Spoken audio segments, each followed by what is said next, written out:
Wow, what a beautiful entrance! Good day everyone, and welcome to Aquatica. By the way, I'm Pedro Vince, and I'd like you to meet my sea lion friends, together with their trainers one at a time. On your left side is the only male South American sea lions that we have here. And according to your trainer, he is the handsome one. Oh, nice man! His name is Vincent. Together with the birds, say hi! While on the other side is the youngest female South American sea lions that we have here. And according to our trainer, she is the sexiest. Oh, don't be shy, girl. Her name is Sandra. Together with her daddy, say hello. Now guys, let's continue. Do you have any idea why they're called feet or feather-footed maracamas? Any idea? Do they have feathers? Well, let's ask them. Hey buddies, do you have feathers? The answer is no. It's actually because of their front flippers, which are shaped like a bird's wing. See those? The term Philippines can also be translated as wing-footed, since their flippers do look somewhat like wings.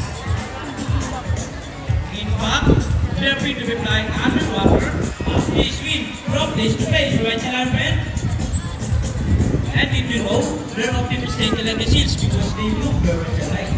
But some differences between a seal and sea lions is the fact that they have bigger front flippers. And they can also turn their back flippers, something seals cannot do. As a result, they can walk upright while on land. And that's the fine demonstration of the purpose for sea lion friends. And you know what guys? They have this long and flexible neck. How flexible? Well, check this out.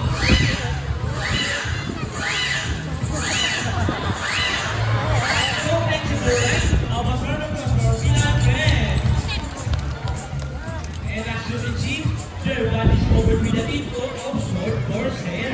And their whiskers help the sea lion sense of touch. They contain nerves fibers, which make them sensitive. Ooh, nice man. Hey!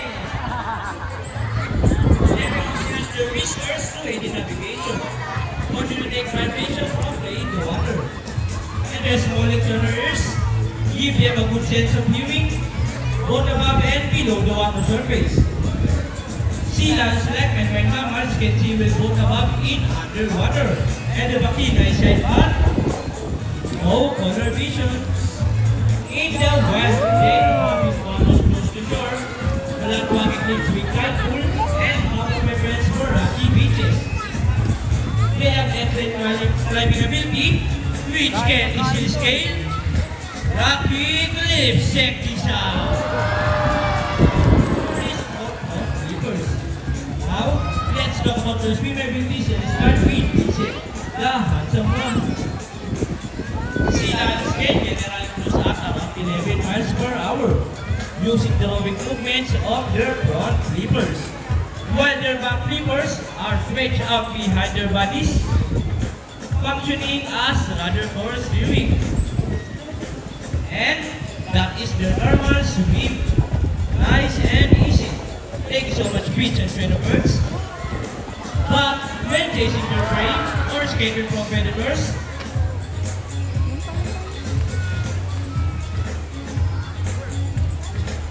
they can achieve a burst speed up to 20 Sandra?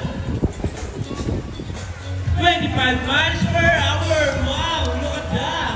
That is so fast. How about those for Sandra? That's sexy, yes. Oh, nice light, bird. And another one. They're asking for it. Now, here's an interesting story about our sea lions. Did you know that the US Navy asked a few of them to take part of their special operation? Yep, that's right. They're able to hold their breath for up to 20 minutes. And they can dive hundreds of feet. Abilities that even the best Navy diver would be envious of. And since they cannot be detected by radar underwater, they are taught to recognize the void underwater mass. But these predators are ready.